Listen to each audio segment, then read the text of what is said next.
Hello everyone, this is Red Robot, and I am really excited to bring you today an upgraded, a revised version of an old classic. This is the Kritz Panic Scratcher. The main players of this loadout are the Panic Attack. We're abusing its lightning fast reload and even faster fire rate to pump out a ton of damage.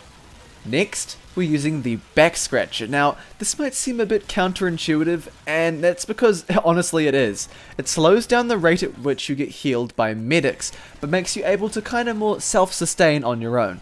This will make sense later on, I promise. Finally, the Kritz, the last piece of the puzzle.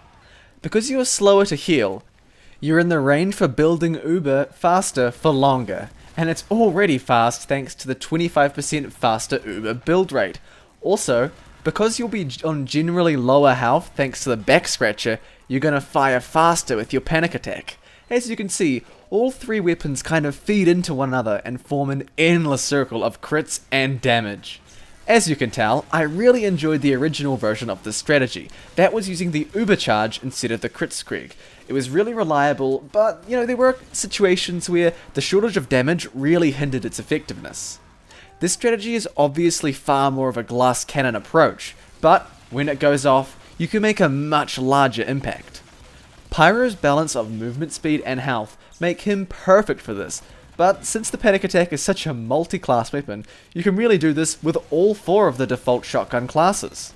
The Panic Attack has really grown on me since the original Panic Scratcher video. It's mostly because I've gotten just a lot better at tracking the shots, and when you can actually hit these shots, the amount of damage you can pump out is really cool, and the way you can kind of keep firing, reloading and firing, just reminds me of the Widowmaker, that kind of almost infinite firing spree, but also it has that sort of biggest bazooka feel because it can shoot those bullets so fast, and it's just so satisfying to clear out a control point or a payload cart and send like half the enemy team back to the respawn room with these critical shots. Here's one thing I forgot about. I really should have used the Back Scratcher more.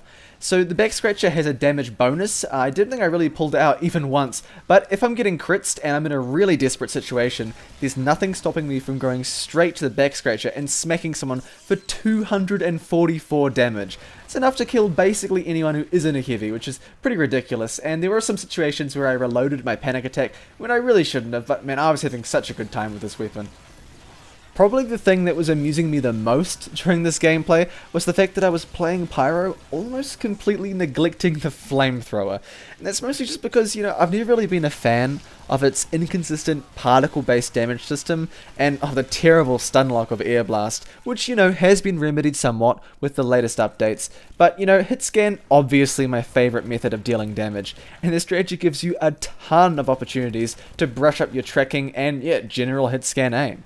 It almost feels like you're playing a completely new class, since the Panic Attack, honestly, in some situations, it's much more powerful than the flamethrower anyway.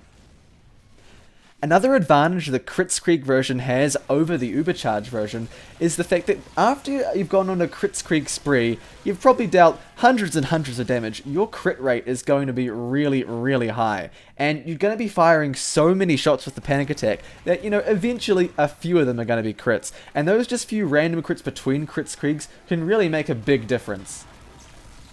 Playing under the constant debuff of the Back Scratcher, it was pretty interesting. With no Ubercharge to save me anymore, we had to play it really carefully. My health was such a valuable resource in these games. One clever trick we got around this downside with was healing using the Crusader's crossbow, which, hilariously, is unaffected by the Back Scratcher.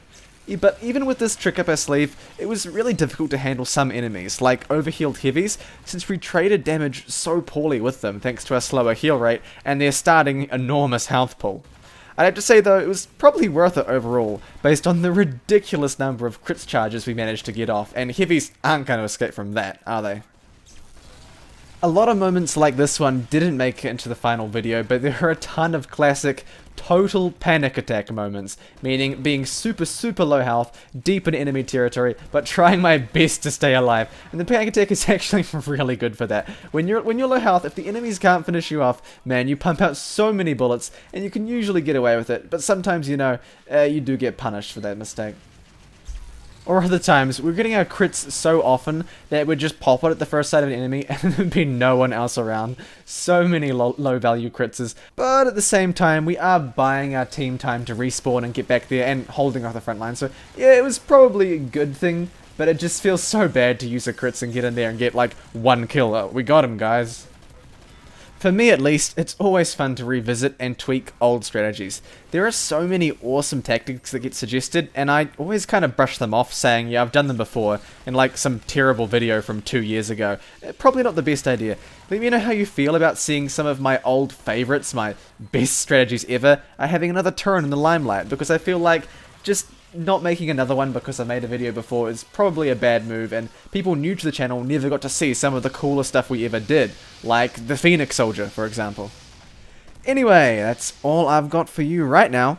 You know what? Try out the Panic Attack. I know a lot of people got really turned off it back when it was terrible on release, but it's come such a long way, and so have we, so I think it deserves another look over.